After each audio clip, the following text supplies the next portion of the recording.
Ինչպես է ԱՄՆ-ի կենտրոնական հետախուզական վարչությունը օգտագործել լրատվամիջոցները եւ ոչ կառավարական կազմակերպություններին, այդ թվում Վրաստանում եւ Ուկրաինայում։ Թբիլիսիում բուռն քաղաքական գնահատականների թեմա է պետքարտուղարի վարչակազմի նախկին ղեկավարի սկանդալային խոստովանությունը։ Լոուրենս Ուիլկերսոնը իր փոդքասթինգից մեկում հայտարարել է, որ ԱՄՆ-ի կենտրոնական հետախուզական վարչությունը գնել է թերթեր, ամսաթերթեր, հեռուստաընկերություններ, խմբագրություններ եւ ոչ կառավարական կազմակերպություններ առանց վերջիններիս իմացության։ Մենք դա արել ենք Վրաստանում, մենք դա արել ենք ամենուր եւ շատ մեծ հաջողությամբ մենք ստեղծել ենք, ֆինանսավորել ենք նրանց կառավարությունները, ինչպես Քենսինջերը եւ Նեքսոնը ֆինանսավորել են արհմիության առաջնորդներին, խմբագրերին, բիզնես առաջնորդներին, ասել է Ուիլկերսոնը։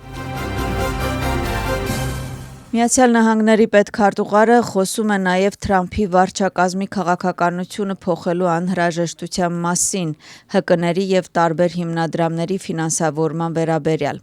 Քենիայի նախագահի հետ հանդիպման ժամանակ Մարկո Ռոբիոն ասել է, որ Ամերիկան փորձում է խախտել ներկայիս մոդելը եւ ուղղակիորեն օգնել գործընկեր երկրներին, այլ ոչ թե հասարակական կազմակերպություններին։ Ռոբիոյի խոսքով տարիների ընթացքում Միացյալ Նահանգները միլիարդավոր դոլարներ է ծախսել ամբողջ աշխարհում առողջապահության ոլորտին աջակցելու համար, երրորդ հատվածի միջոցով, այդ թվում Քենիայում։ Պետքարտուղարի խոսքով այդ միջոցների մասին մի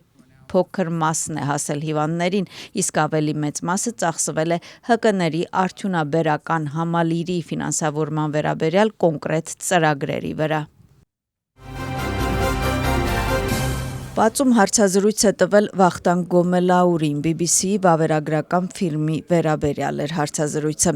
Փաստագրական նյութի վերաբերյալ քննչական գործողությունները ընթացքի մեջ են։ Կառավարությունը պատրաստվում է միջազգային դատական հայց ներկայացնել բրիտանական հեռարձակողի դեմ։ Հարցը դեռևս իշխող թիմի եւ ընդդիմության միջև փոխադարձ մեղադրանքների թեմա է։ Վրացական երազանքի կարծիքով արգելված է կոմիտե նյութը ներքին գործերի նախարարությունը չի գնել ոչ ներկայիս, ոչ էլ նախորդ կառավարության օրոք։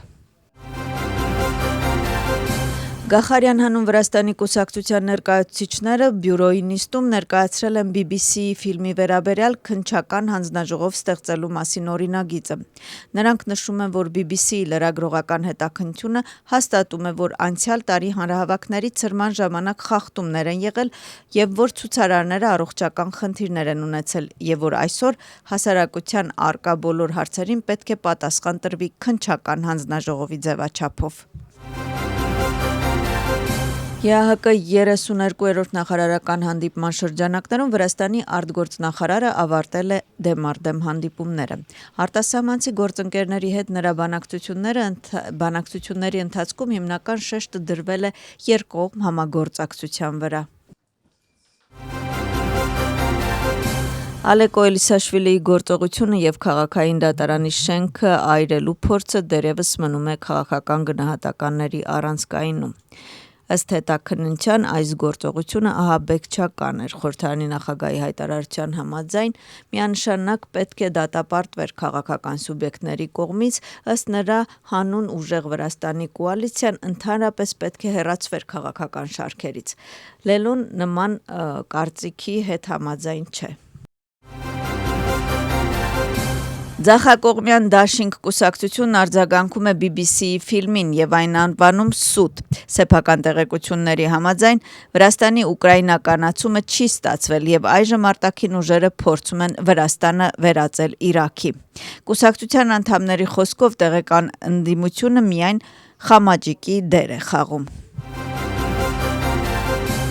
Իրավապահ մարմինների աշխատակիցները վերջին 48 ժամվա ընթացքում բերման են ենթարկել 75 քաղաքացու, նրանց թվում են ինչպես վրացի, այնպես էլ օտարերկրյա քաղաքացիներ։ Առևանգվել է խոշոր քանակությամբ թմրանյութ, կալանավորվածները մեղադրվում են մեծ քանակությամբ թմրամիջոցների եւ հոգեմետ նյութերի ապօրինի ձեռքբերման, պահման, վաճառքի եւ վաճառքի խթանման մեջ։ Ձերբակալվածները բաժանված են երկրի մասշտաբով տարբեր ժամանակավոր կալանքի կենտրոններում։ Նրանցից մի քանիսին արդեն այցելել են փաստաբանները։ Նրանք համաձայն չեն մեղադրանքների հետ, իսկ մյուսները